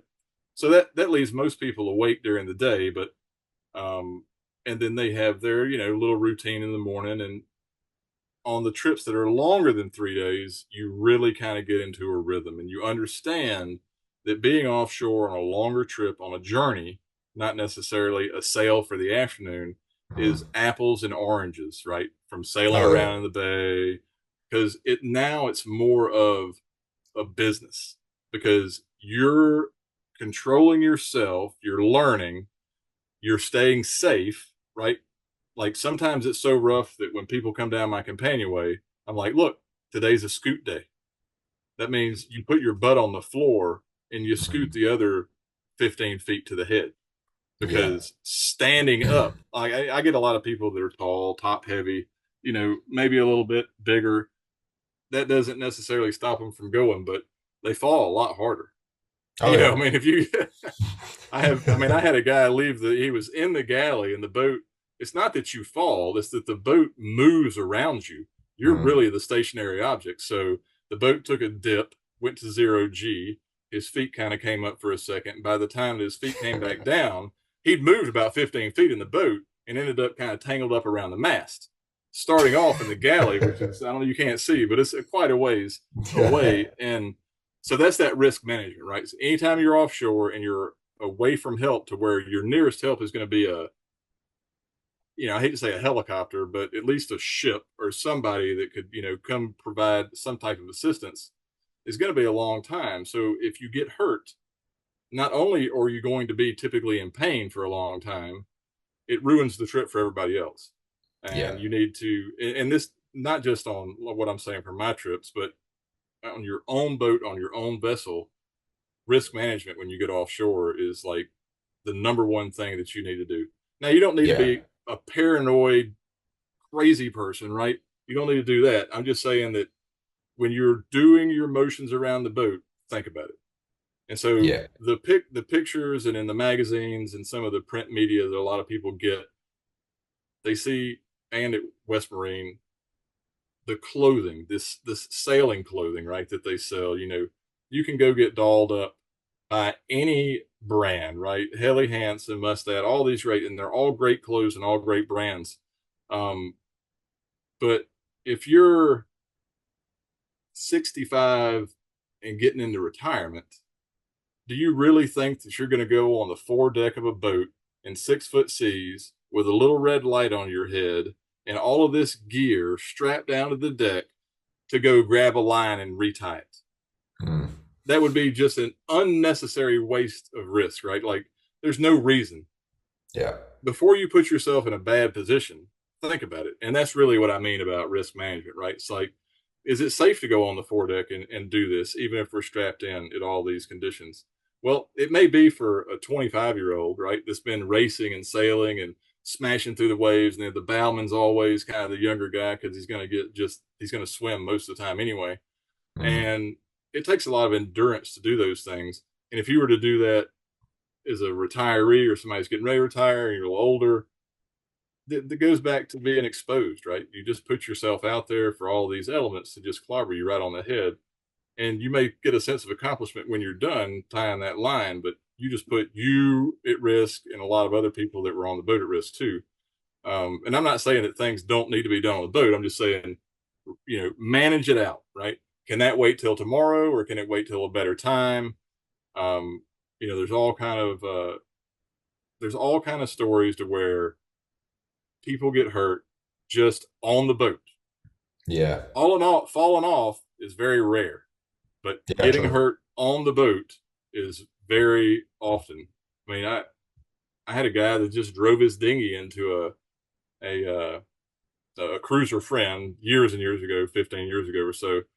He was driving his dinghy and they didn't have a dredging pipe lit. So a dredge, dredges, and then the pipe kind of floats and has floats on it. Well, his boat went under, but his head hit the pipe. Because it's at night, so the thing wasn't lit up. So he shows up the next day in the restaurant / bar, and he's got this big bloody wrap around his head. He's all smile. Yeah, he was all smiles because whatever company it was didn't have their lights on, so he was seeing dollar signs. Payday. But still, you gotta be careful when you're out here. I mean, I had another adventure not too long ago. Was run over by, which is a YouTube channel with Holly, and she's been in the VI for a long time, and they got run over by a boat that was being stolen in their dinghy at night. And they had lights on their dinghy, and the boat that ran over them didn't have any lights or anything. They just heard the engine, and all of a sudden, and they're both in the water and unconscious. So there's a lot of risk out here. It's safer than driving to work in most cities. Yeah, right? That I'd agree with. Yeah, it's safer than driving to work in a car. But after you learn to kind of manage what you should and shouldn't do to stay safe, it becomes a lot more enjoyable because you don't. It's second nature as well. Yeah, it's saying you don't feel so paranoid about things breaking and all this other stuff. After you get a little bit more calm and cool, and you understand your boat more and how it responds and the sounds that it makes, it's very nice. And especially I tell people, I say that fourth day, if you take a passage and it is offshore for 4 days, that fourth day, you're going to really enjoy being on the water. No matter, I've had people that look like they were going to die on the first day and beg to get off, but there's just nowhere to get off typically. But by the fourth day, they're looking like, what's the next one? What's my next sailing adventure? Because, they coming into your new port is full of all different types of emotions. If you've never experienced leaving one shoreline and basically rising another shoreline out of the ocean on your way. It's very cool. It's a kind of an awe-inspiring moment. Yeah. And if you're doing, and what's better is on the Libra trips is you're doing it typically with, 4 or 5 other people that are doing the same thing that you're doing. They haven't experienced these things either. So the atmosphere is really, joyous and fun. But then you realize, well, now I'm getting kind of close to the end of my trip. I'm fixing I have to put shoes on to go to the airport, right? Because they're not going to let me on the plane with no shoes. So now you got to put your socks back on. You got to hide your pedicure, load things back up, get back on an airplane, and go back to the office. And that's a big emotional take for a lot of people after they've been watching YouTube videos and dreaming about this lifestyle, and they finally take that step to get offshore, and they get that magic trip that's really good, where they had all the experiences that they were trying to get, and then those last few hours on the boat are really rough. I mean, I wouldn't say every trip, but people get emotional quite often, departing the boat. I mean, it's either a growing experience for them, or, man, I'm glad this is over with. It could be that too, right?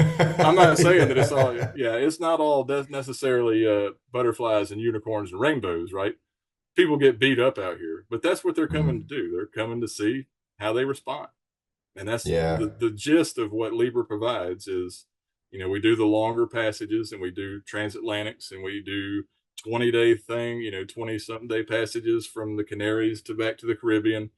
And those are kind of a little bit more advanced. It would be hard for me to take a brand new person that's never been sailing on a crossing, only because if you get sick, I mean, seasickness is real. So if you don't know how your body responds to the conditions, it's going to kind of suck if you respond the wrong way and you're committed to 2 weeks on the water, which is kind of what the North Atlantic crossing would be from like Bermuda over to the Azores. You're looking at, 10 to 14 days, depending on your boat.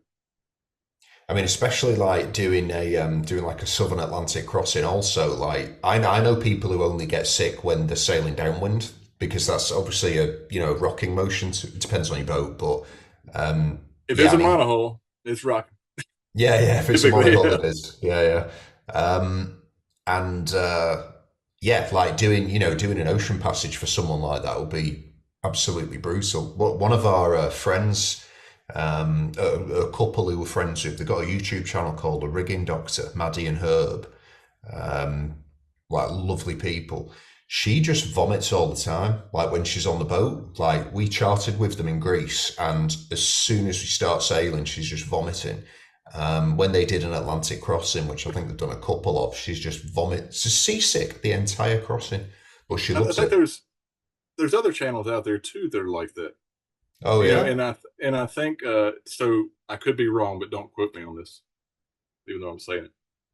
I think that the MJ Sailing, I think that the lady that's on that channel also had a similar situation. They had an aluminum boat that they had rebuilt years ago. Oh yeah, sailed it across the Atlantic, and I think that she kind of battled with seasickness and being seasick. Well, mate, my wife was pretty bad. It just doesn't go away. And she went for hypnotherapy, and it got rid of the seasickness, the hypnotherapy, which was nuts. I was like, is this lady doing witchcraft on you or what? I didn't believe it. No kidding, really. I haven't heard that yet, so that's going in the email. And mate, I put it on. I spoke about it on my podcast with a couple of guests I had on, and they were like, "Oh, can I get the details?" And then they've been for it, and people have listened and emailed, and then they've emailed back, like, "Oh, it's way better now." So, like, you can trick yourself into getting out of it. Yeah, you can. I mean, a lot of people say, "Oh, seasickness is just mental," and I say, "Yeah, okay, some of it is, but some people it's just triggered get seasick by something." Yeah, some people just get seasick and they can't get over it, and I feel like that's super rare.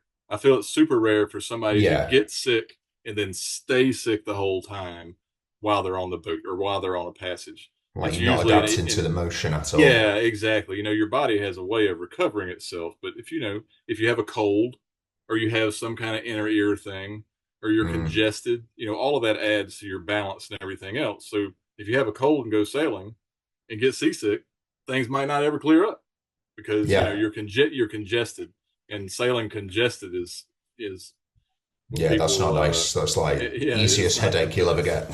Exactly. Well, the hypnotherapy is very interesting. I'm going to check into that. This is the first I've heard of it. Now, not to say that I don't listen to your podcast. I just missed that one. Well, mate, I'm going to name drop one of our mutual friends called Joey, just to test if he listens to my podcast. Joey. If there was ever one he would listen to, it would be this. So Yeah, we'll see. Joey. Yeah, Joey. So I met him in Bermuda. Yeah, that's right. Yeah. And so then we all kind of rode out a hurricane together, or a small tropical storm. I jumped on that boat later on, actually. Oh, on the what was that thing? It was a piece of shit something. that thing broke so hard. Can we say that? Can we say that? Yeah. It was a Bavaria C-57, beautiful boat, but really collapsed on the open ocean. It looked like it came right out of IKEA, right off the shelf of IKEA. Yeah. Every piece of furniture in it looked like it had one of those little thumb screws, right, where they're putting the boards together. Yeah. But so, and then I say in a lot of things, like boats are like dogs. Everybody can pick their own one out, and it's either good or bad, but it fits them. Fits them. Yeah. And there's a place for that boat. It just wasn't where it didn't take the owner wasn't on it. No, he was in London, I think. The James, the owner. Right. So so it's just not an ocean boat. It's just not an ocean boat. The bottom's too flat. I mean, they pound. They really do pound. Mate, I'm not joking, right?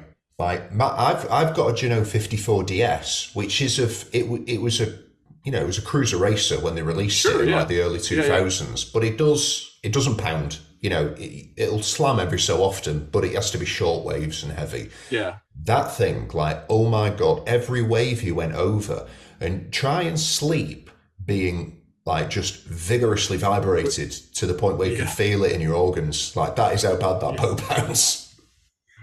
Oh yeah, feeling it in your organs. So that's the thing, right? So it can be so rough that the muscles inside of your body that hold all of your internal organs in place, or internal organs in place, actually stretch and move.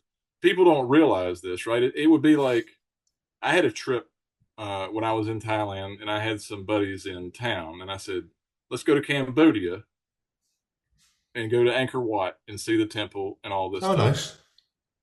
And we all had free, the magic ticket, right? We were all technicians. But we decided to go by land. And when we got to Cambodia from Thailand to do the border crossing, I was going to say that would be an interesting border crossing. Yeah, exactly. It really was. This is where they pretty wild place, Cambodia. It was like the Wild West. It put Thailand to me in an area that was like, well, Thailand's New York City. Thailand's New York City compared to Cambodia. Yeah, so I wasn't ready for Cambodia when I first went there. Yeah, we were on this road to go between the border town and Angkor Wat that had, they worked on it all the time, apparently. But it had the bulldozer tracks, right? The short tracks that are left in the mud after the bulldozer runs through. And we had this driver, and he's driving like 100 kilometers an hour over this stuff. And just the whole car feels like it's going to fall apart. And this was for like 4 or 5 hours to get to wherever we were going. And we were all, and the reason you said to hurt your organs, I remember that going after we stopped, just almost being numb because of all of the vibrating that happened. Now, I wouldn't expect any boat to be like that Toyota Camry that I rode in 20-something years ago. But yeah, I understand that when it's rough, it's rough. And then, so the good thing about Libra is I do have weight that offsets that. And then the hull shape itself is something different. It's I haven't really had it pound yet. We'll take a couple of knocks every now and then, but it doesn't pound or vibrate or anything. And I just feel lucky that I was able to get the boat, and it is in great shape, and it's still going. 54 years old. Mate, I was talking to John Kretschmer about this when I did a podcast with him. Like, there is going to come a time where your boats just don't exist anymore, and boats like that don't exist anymore because they're just rusted, or they've been put in a trash heap or whatever. But yeah, eventually it's just going to be flat bottom, like racing style hull boats. And that's it. Eventually, you better hope that you can get there fast so you can get there and pick up a comfortable day to go. Might just have to stop doing ocean crossings.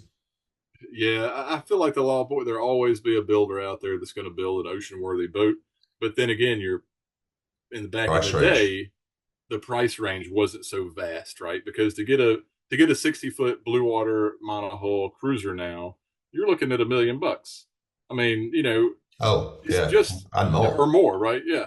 but to get a newer boat that's ocean outfitted and not a boat show boat, right, where you have to go and check boxes like, yeah, I'd love to have a spinnaker, and that's just it's just like a box.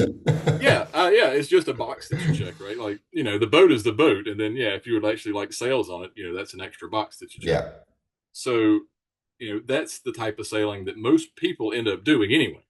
Ocean sailors and the Azores and Bermuda both are really great places to boat and people watch, because the ones that got there had to go through something to get there.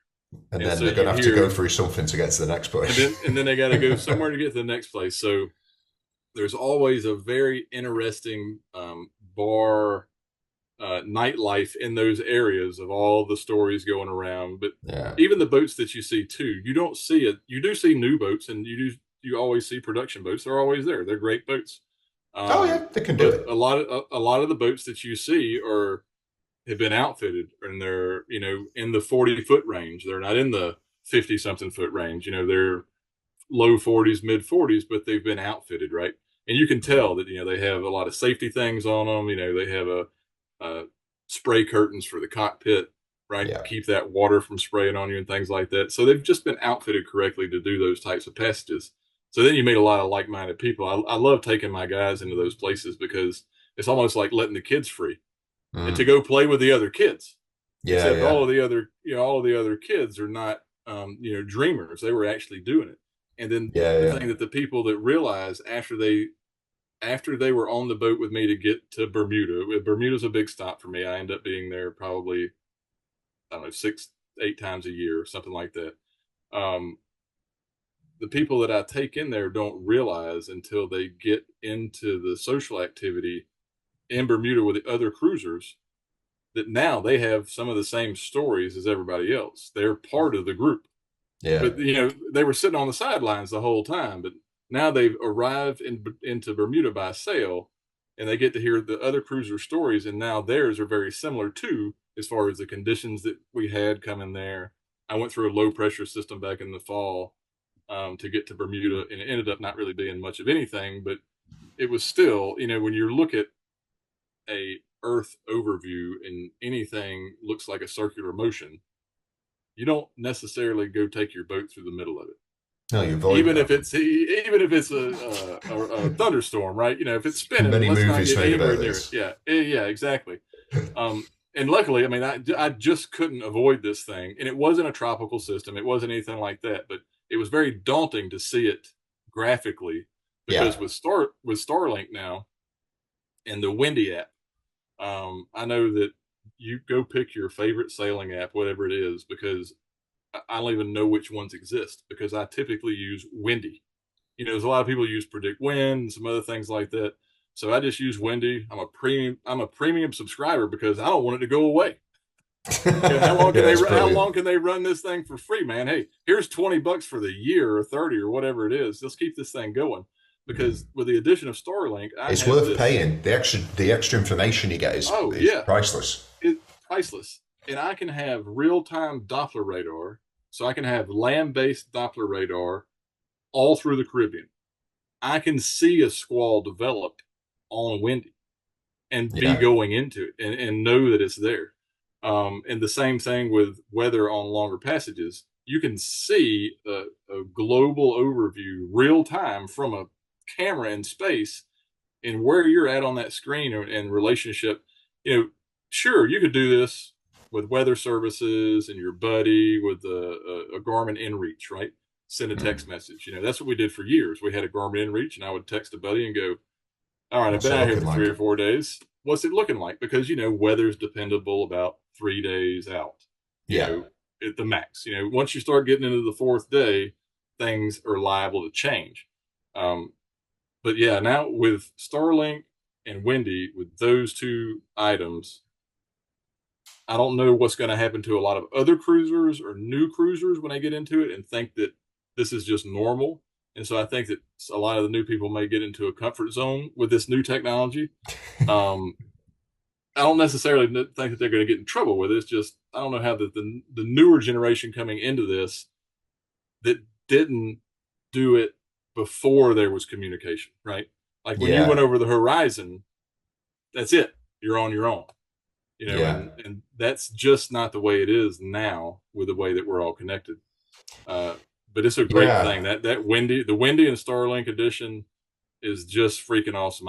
You can go to the current section and go through the Gulf Stream, and you can stay right in the middle of the Gulf Stream. I mean, you can dial it in, and then coming from New England to Bermuda, you have to cross the Gulf Stream, and that's where it turns to head to Europe. So south of Long Island, about 150 to 250 miles, somewhere right in there, is where the Gulf Stream is. Well, it'll have eddies that spin off of it. Mm-hmm. It'll have, downward running current, So if you can pick your way through there, you may get a 3 or 4 night boost for a day or two just by playing your cards right and being able to really pinpoint where you're at just by using the app. And so, show my location on this map, and it puts you right there in the Gulf Stream. And when you're easing off the edge, you're going back to the middle, or you can keep it. So priceless. We've only had that for a few years. Yeah, it really was. It's $600 for equipment. I mean, realistic, for the regular stuff that I have, right? Not for the dish and all that. Yeah, for the dish and all that, $600. Nice. That's the cheapest thing in Europe. You don't have to pay for it in Europe now. Even better. See? Yeah, you just pay. I pay $69 a month, and then if you go offshore, you need to buy the gigs. You turn on the stuff. Yeah, the equipment was free. They've got I think they're obviously trying to push it in Europe. Like if you sail offshore in the Mediterranean now, I'd say 1 out of 2 or 3 nights, you're definitely going to see Starlink satellites going up, which is awesome watching them. Like it's fantastic. But yeah, they're really pushing it over here, which is great because it's faster than all the other internet.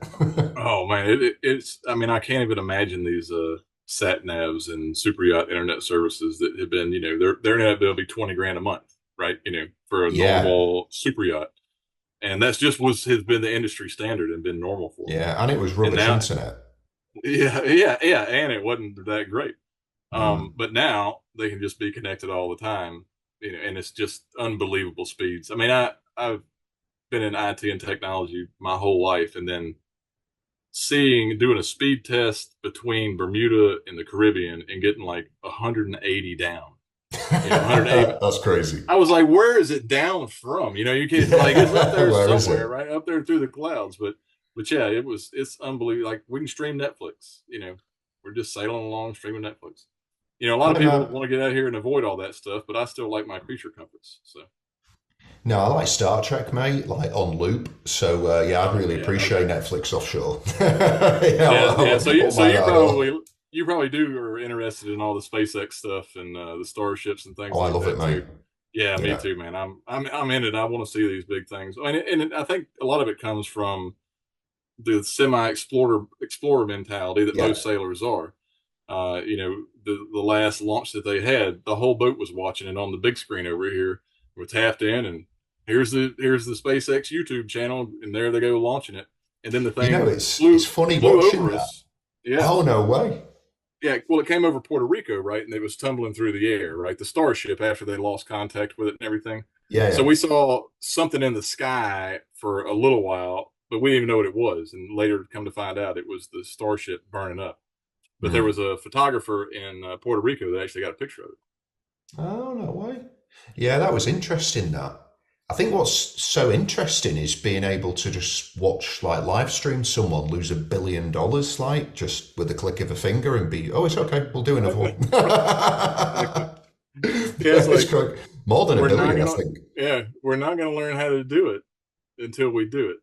Yeah, that's kind of like the Captain Ron thing. It's like it's not going to happen until you're out there. It's true. Right? Yeah, you have to practice eventually. You can't just theorize on these things.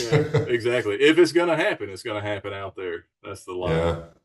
No, I'm obsessed with all that stuff. To be honest, when I go offshore, it's my excuse to just like stare at stars for like days and days on end and wonder what the hell's out there.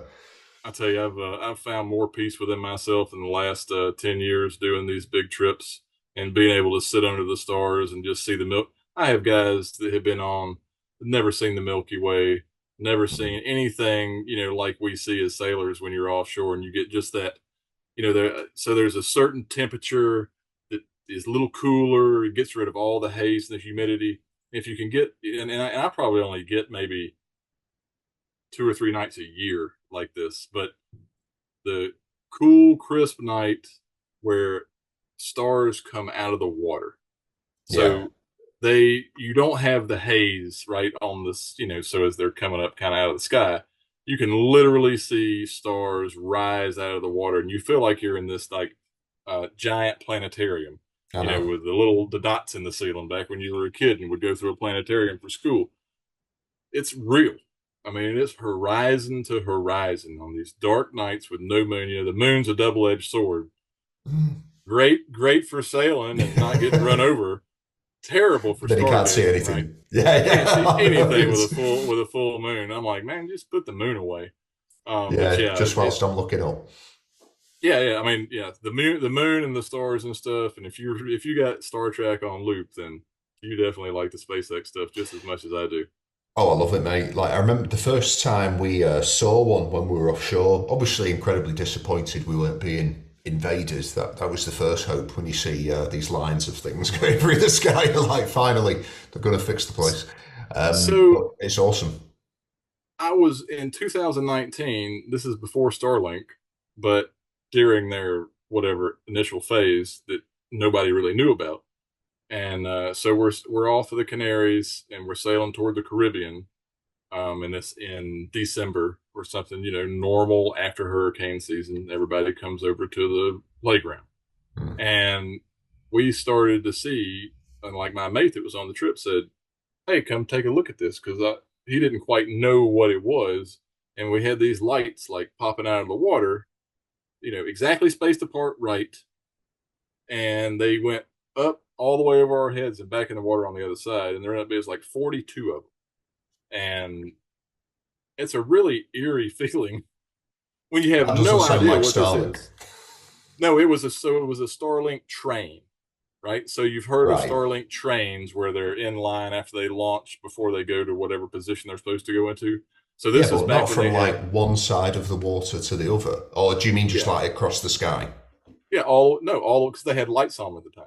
So when they originally they had lights all the way across from one edge of the water all the way across the sky. I don't mean in the water, like out of the water, from our perception for them coming over the horizon. I thought you meant like they were coming out of the water. right. No, like you raise a mountain, like you raise an island out of the water, right? So it comes up from the horizon, and these things were perfectly spaced out. And I said, well, either somebody's launching missiles and a bunch of them, but for the path, it was like Brazil to Europe, and we were way out. And I said, well, unlikely. It's got to be, it's in space. So it's probably satellite something. And then we still had weeks. We still had several weeks out there. And so we kind of get back and we kind of forget about it. And then all of a sudden we start seeing, the first Starlink launches, and that was what it was. What it looked like. One of the first Starlink kind of trains that anybody had seen was us way out in the Atlantic, and that would have been really interesting cool. moment. Not knowing what it was, but I was going to say, not knowing what that was and seeing it, you would legit be like, this is an otherworldly phenomenon. Yeah, what the hell is going on, right? But now all that stuff. Now we got stuff floating around. They can't get things to space fast enough. They're just launching stuff every day. It's the next big business, mate. He's done a couple of pretty impressive things that I can honestly see just having great effect on people's day-to-day lives. Like the Starlink is definitely one of them. But the space and like the logistics business that is set up for the universe in a way.